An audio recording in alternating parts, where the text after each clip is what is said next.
To create a construction, we need some basic tools. We need a straight edge or a ruler. We never use the ruler to actually measure. We just use it to create straight lines. And we need our compass. Make sure that the pencil is secure and actually sharpened. And then just a regular pencil. So the first construction that we're going to see is copying an angle.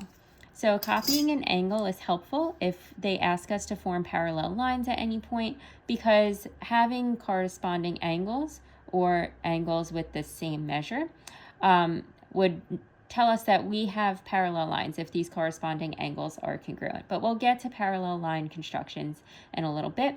First, we'll start with the basics. So copying an angle, if we're given angle ABC, we want to start off with a straight line. I put an arrow at the ends just because we did have ray BC making up one of the sides of angle ABC, so I just wanted to be consistent with a ray. But I used a straight edge to create this side.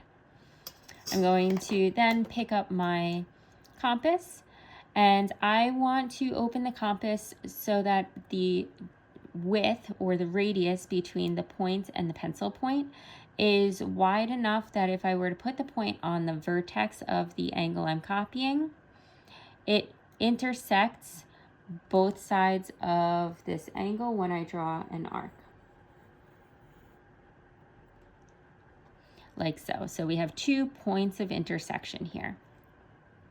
And that's just where the arc crosses the side of the angle.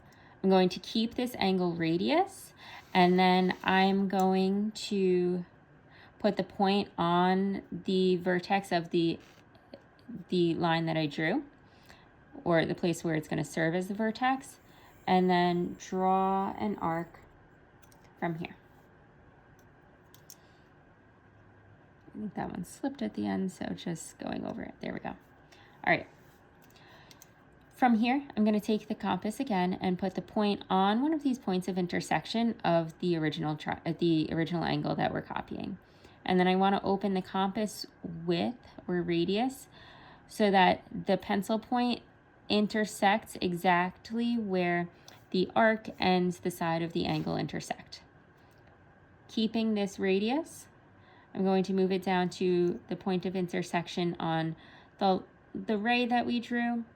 And I want to draw just a tiny little tick mark or arc so that it intersects the first arc that we drew.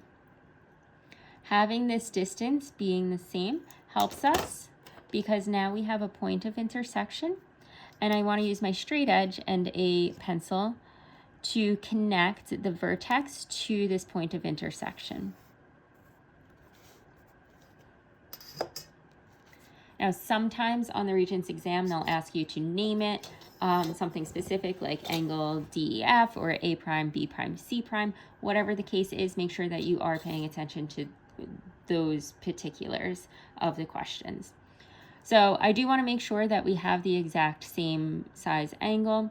I'm just using this protractor to check the size of the angle, not actually copying the fact that it was whatever size angle this was. We can't use this to create an angle, only check our work.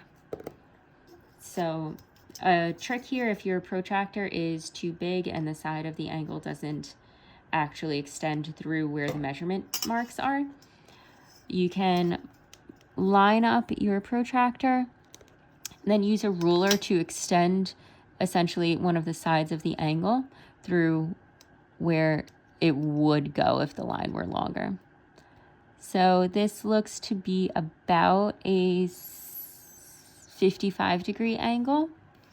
And then down here, just checking that we have the same.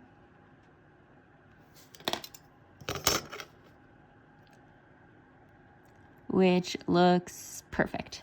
All right, so we have 2 angles of the same size.